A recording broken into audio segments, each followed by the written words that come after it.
Hello दोस्तों, history का class को आगे बढ़ाते हुए आज फिर स्वतंत्रता संघर्ष के बारे में फिर से हम पढ़ाएंगे। 24 मार्च 1940 ईस्वी को मुस्लिम लीग के लाहौर अधिवेशन में अध्यक्षता करते हुए मोहम्मद अली जिन्ना ने भारत से अलग मुस्लिम राष्ट्र पाकिस्तान की मांग की थी। तो पाकिस्तान की मांग किसने की? मोहम्मद अली जिन्ना। मुस्लिम लीग के 1940 ईस्वी के दिल्ली अधिवेशन का अध्यक्षता कौन कर रहे थे? अल्लाह बख्श। कौन कर रहे थे? अल्लाह बख्श। खली कुजवान ने पाकिस्तान नाम से अलग राष्ट्र का प्रस्ताव रखा। पूछेगा आपसे क्वेश्चन कि भारत से अलग मुस्लिम राष्ट्र पाकिस्तान की मांग किसने की? क्या मांगी? मोहम्मद अली जिन्ना। अब पाकिस्तान नाम से अलग राष्ट्र का प्रस्ताव किसने रखा? कुजवान। उस जिसमें कुजवान ने पाकिस्तान नाम से अलग राष्ट्र का प्रस्ताव रखा, उसका अध्यक्षता कौन कर रहे थे? अल्लाह बख्श।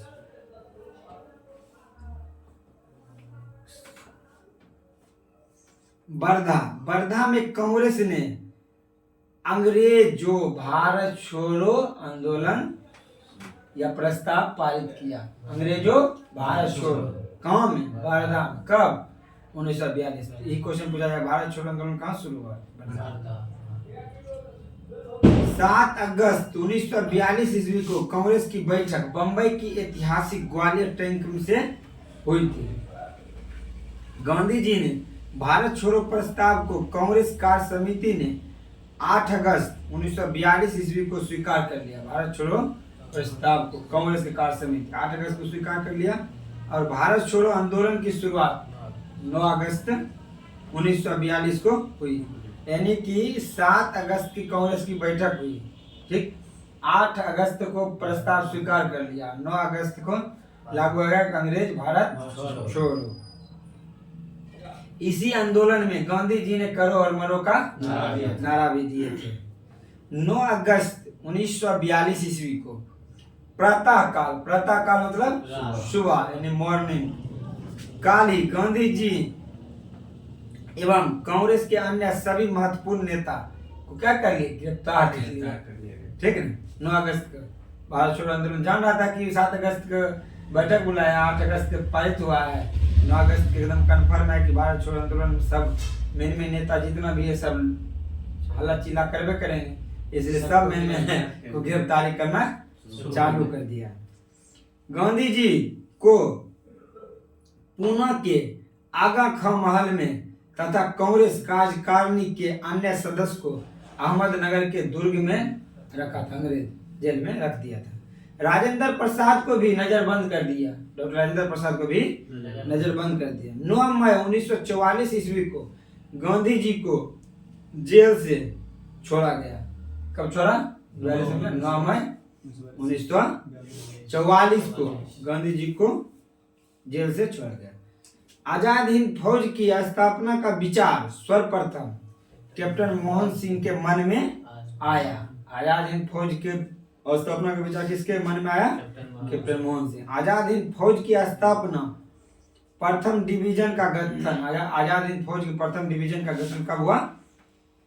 1 सितंबर 1942 को कैप्टन मोहन सिंह के द्वारा किया गया, परंतु वह सफल रहा। क्या रहा? सफल रहा। आजाद हिंद फौज का सफलता पूर्वक स्थापना का श्रेय रास बिहारी बोस को दिया जाता है। किसको दिया जाता है? रास बिहारी बोस को। किसके मन में आया था? कैप्टन मोहन सिंह के मन में आया भी था और फौज डिवीजन का स्थापना भी किया था 1 सितंबर 1942 को, लेकिन वह सफल रहा, सफल रूप से रास बिहारी बोस। अक्टूबर 1943 में सुभाष चंद्र बोस को आजाद हिंद फौज का सर्वोच्च सेनापति बनाया गया। सुभाष चंद्र बोस क्या थे? उसका आजाद हिंद फौज का सर्वोच्च सेनापति। और एक क्वेश्चन और पूछा जाता है कि फॉरवर्ड ब्लॉक की स्थापना कब हुआ? 1939 में। किसने किया? सुभाष चंद्र बोस। ठीक। आजाद हिंद फौज के 3 ब्रिगेडों के नाम सुभाष गांधी नेहरू ब्रिगेड था। सुभाष गांधी नेहरू ब्रिगेड था, एवं महिला ब्रिगेड का नाम था लक्ष्मीबाई रेजिमेंट। ठीक। आजाद हिंद फौज का झंडा कांग्रेस के तिरंगे झंडे की भांति था। जैसा कांग्रेस का तिरंगा झंडा है उसी तरह आजाद हिंद फौज का झंडा भी था, जिस पर दहाड़ते हुए शेर का निशान था, चिन्ह था। 8 नवंबर 1943 ईस्वी को जापान ने अंडमान और निकोबार द्वीप सुभाष चंद्र बोस को सौंप दिए। कहने का मतलब है कि जापान के अंदर ही अंडमान और निकोबार का द्वीप था, उस पर अधिकार था जापाने का। ठीक है, वो की किए जापान सुभाष चंद्र बोस को सौंप दिए, बोले कि आप इसको देख रेख कीजिए अभी से। नेताजी सुभाष चंद्र बोस, इनका नाम क्रमशः शहीद द्वीप, स्वराज द्वीप। शहीद द्वीप का नाम मोदी जी बदल कर दिए हैं नील द्वीप, और स्वराज द्वीप को नाम बदल कर दिए हैं हेवलॉक द्वीप। अंडमान निकोबार के दो द्वीप जो जापान दिए थे सुभाष चंद्र बोस का नाम था शहीद द्वीप और स्वराज द्वीप। शहीद द्वीप का नाम नील द्वीप और स्वराज द्वीप का नाम हेवलॉक द्वीप रखा गया। सुभाष चंद्र बोस का जन्म 23 जनवरी 1897 को कटक यानी उड़ीसा में हुआ तथा मृत्यु 18 अगस्त 1945 को हवाई जहाज दुर्घटना में हुआ, जिसका अभी तक कंफर्म पता भी नहीं चल सका। आजाद हिंद फौज के गिरफ्तार अधिकारी पीके सहगल, गुरुदयाल ढिल्लन, शाहनवाज खां पर राजद्रोह का आरोप लगाकर दिल्ली के लाल किले पर नवंबर 1945 में मुकदमा चलाया गया।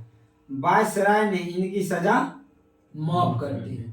कारण था सजा माफ करने का भी, जान रहा था कि आप भारतीय स्थिति में आ गया था, 1945 का समय था, इसलिए इसको फांसी भी कैसे देता, तो हल्ला बाल हो जाता। 1901 से 1930 तक कमजोर था भारत, तो जिसको मन हुआ फांसी दिया 1908 में 30 में न, इस समय नहीं दिया इसीलिए, नहीं तो देता, फांसी देवे करता, नहीं देने का सवाल ही नहीं था। ठीक है, लेकिन दिया नहीं। ठीक। आजाद हिंद फौज के अभियुक्तों की तरफ से तेज बहादुर सप्रू, जवाहरलाल नेहरू, भोलाभाई देसाई के नेतृत्व में एवं केजी काटजुग ने पैरवी की। ठीक, उस सब आदमी को पैरवी, यानी कि पीके सागर, गुरुदयाल ढिल्लन, शाहनवाज खां, इस सब का पैरवी कौन किए? तेज बहादुर सप्रू, जवाहरलाल नेहरू, भोलाभाई देसाई के नेतृत्व में। इस सब के नेतृत्व कौन कर रहे थे? भोलाभाई देसाई और के.एम. काटजू ने पैरवी की। कराची में 20 फरवरी 1945 ईस्वी को वायुसेना के कुछ सैनिक ने ब्रिटिश सरकार के विरुद्ध हड़ताल कर दी। 1945 में बम्बई, लाहौर, दिल्ली में शीघ्र ही फैल गई आग। ठीक, सैनिक हटा के बम्बई, दिल्ली और लाहौर में शीघ्र ही फैल गई। इसमें लगभग 5200 सैनिक ने भाग लिया।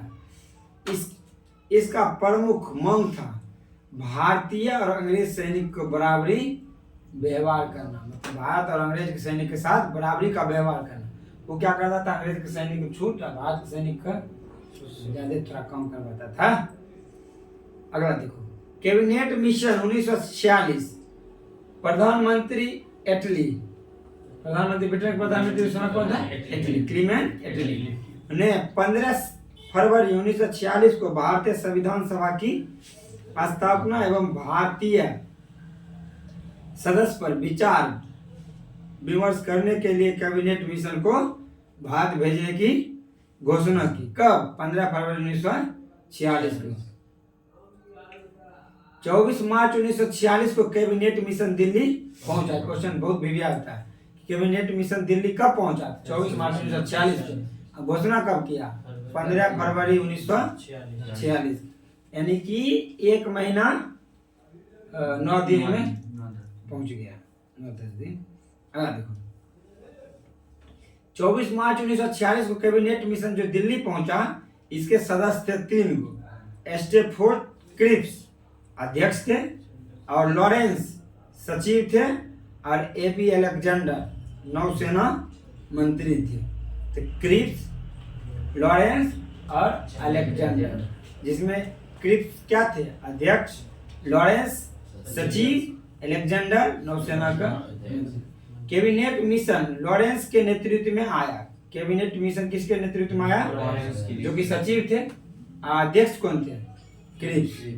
कैबिनेट मिशन योजना को मुस्लिम लीग 6 जून, कैबिनेट मिशन योजना को मुस्लिम लीग 6 जून एवं कांग्रेस 25 जून 1946 को स्वीकार कर लिया। कैबिनेट मिशन फिर सुन लो, कैबिनेट मिशन इटली घोषणा की 15 फरवरी को, पहुंचा 24 मार्च को। और क्या कहता है? मुस्लिम लीग 6 जून को अपनाया और कांग्रेस अपनाया सोच समझकर 25 जून 1946। ठीक ना? कैबिनेट मिशन को स्वीकार किए जाने के पश्चात यानी बाद संविधान सभा के निर्माण के लिए चुनाव जुलाई 1946 में हुई। कांग्रेस ने 214 सामान्य स्थानों में से 205 स्थान और मुस्लिम लीग ने 78 स्थानों में से 73 स्थान प्राप्त किए। कांग्रेस को 4 सिख सदस्य का भी समर्थन प्राप्त हुआ। ठीक है, 214 में से कांग्रेस कितना जीता? 205 सदस्य को उसको समर्थन मिला और मुस्लिम लीग 78 में से 73 सदस्य का मुस्लिम लीग को समर्थन मिला और 205 जो कांग्रेस था उसमें 4 सिख।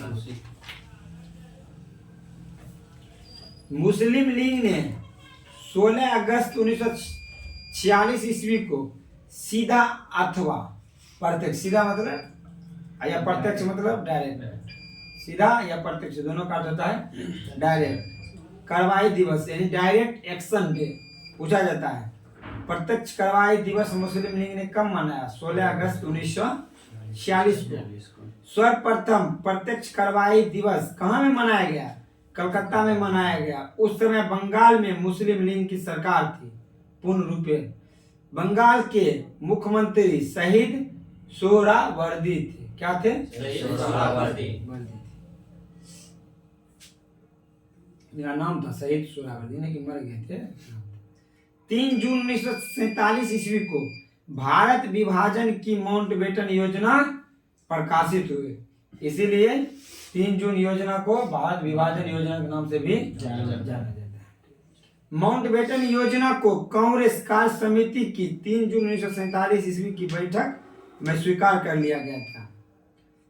14 जून 1947 ईस्वी को कांग्रेस महासचिव की बैठक में गोविंद वल्लभ भाई पंत ने देश के विभाजन की माउंटबेटन योजना को स्वीकार करने का प्रस्ताव पेश किया।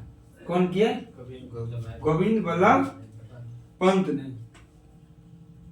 इस प्रस्ताव का समर्थन अबुल कलाम आजाद ने किया, जो बंटवारे का विरोध करते हुए आ रहे थे। अबुल कलाम आजाद नहीं चाह रहे थे कि भारत और पाकिस्तान दो देश में बटे, लेकिन यहाँ पर उनका मजबूरी सा बन गया था। अगर वो नहीं करते तो फिर से हम लोग आजाद नहीं हुए थे कि फिर से गुलाम हो जाते। जैसे कहा कि पाकिस्तान किसी की गोद में बैठने के लिए तैयार था, तब कहा वो बोले थे कौन? अबुल कलाम आजाद, कि बंटवारा का विरोध करते हुए भी पहले विरोध करते थे लेकिन समर्थन किए। तब ये बोले अबुल कलाम आजाद ने कहा कांग्रेस कार्य समिति का फैसला सही फैसला नहीं है कि पाकिस्तान और भारत बटे, लेकिन कांग्रेस के सामने कोई और रास्ता भी नहीं है। गांधी, नेहरू और पटेल के समर्थन के बावजूद, गांधी, नेहरू और पटेल, सरदार वल्लभ भाई पटेल के समर्थन के बावजूद कांग्रेस कार्य समिति का देश विभाजन का प्रस्ताव अखिल भारतीय कांग्रेस समिति ने सर्वसम्मति से पास न हो सका। ये तीनों समर्थन किए, गांधी, नेहरू और पटेल, जान रहे थे कि दिक्कत है, फिर भी सर्वसम्मति से पास न हो सका। 161 सदस्य ने उनके खिलाफ वोट दिया या वो क्या कहते हैं वोट देने नहीं गए। ठीक है, 214 थे ना, जिसमें 204 मिला था, उसमें 205, उसमें से 161 सदस्य या तो वोट नहीं दिए या गए नहीं, या तो वोट दिए उनके विरोध में कि पाकिस्तान और भारत में बंटवारा नहीं होगा, या बहुत से सदस्य नहीं तटस्थ थे। ठीक है, मतलब इन सब का मन में दुख था। दुख तो गांधी जी के भी मन में था, दुख सरदार वल्लभ भाई पटेल के भी मन में था, दुख जवाहरलाल नेहरू के मन में। अबुल कलाम आजाद तो खुद पहले दुखी थे, ठीक है, लेकिन मोहम्मद अली जिन्ना चाहता रहेगा वहां का प्रधानमंत्री बनेगा। प्रस्ताव का विरोध करने वाले में सिंध कांग्रेस के नेता चौथराम मिंडवानी, पंजाब कांग्रेस के अध्यक्ष किचलू सैफुद्दीन किचलू, पुरुषोत्तम दास टंडन, मौलाना हजीरुर रहमान यादव थे पंजाब कांग्रेस में। अब प्रस्ताव विरोध करने वाले सिंध कांग्रेस के नेता थे चौथराम मिंडवानी। मुस्लिम लीग की काउंसिल की बैठक माउंटबेटन योजना पर विचार करने के लिए 10 जून 1947 को नई दिल्ली में बुलाई गई। मुस्लिम लीग की काउंसिल की बैठक माउंटबेटन योजना पर विचार करने के लिए बुलाई गई 10 जून 1947 को दिल्ली।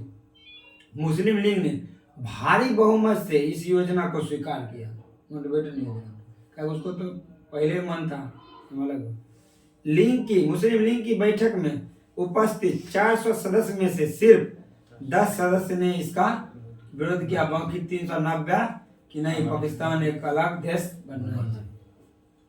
अगर इस समय गांधी जी, जवाहरलाल नेहरू, अबुल कलाम आजाद कोई भी आदमी अगर विरोध कर देते तो फिर से दंगा हो जाता। इसलिए सब जानते थे कि क्या होने वाला है, ठीक। अगर नहीं जानते तो डॉक्टर भीमराव अंबेडकर 1950 में संविधान लागू हुआ, 1949 में बनकर तैयार हो गया। कैसे जान गए थे कि 100 साल बाद वाला विवाद तो उस समय लिखे थे ना, उस तरह से बनाए हैं कि कोई भी बात खाली नहीं जाए, जो बच जाए वो प्रस्तावना से ले लेना, ठीक। 4 जुलाई 1947 ईस्वी को ब्रिटिश संसद में भारतीय स्वाधीनता विधेयक पेश किया गया 4 जुलाई।